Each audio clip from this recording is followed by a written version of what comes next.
5 minutes.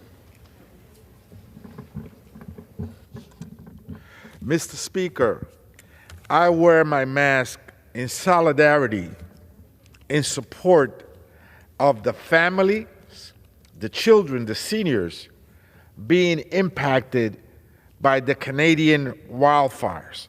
And I rise today to call attention to the climate crisis, which we're all witnessing before our very own eyes. Air pollution is spiking across the country from wildfires that have been raging in the Canadian provinces of Quebec and Nova Scotia.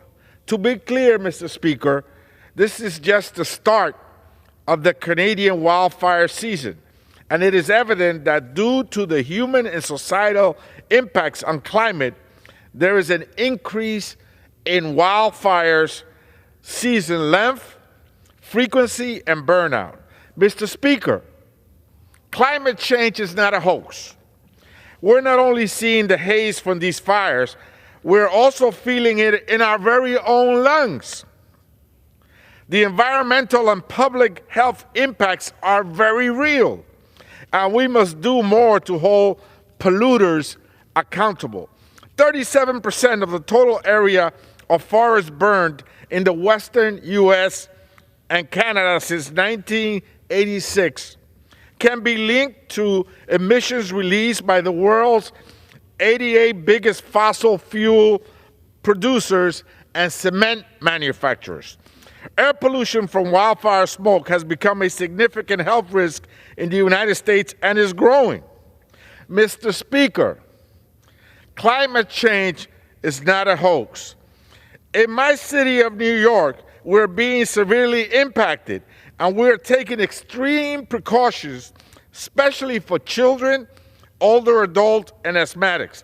Last night, the city's air quality index was 215, a score considered very unhealthy by the Environmental Protection Agency. This was deemed the second worst level of air pollution in the world.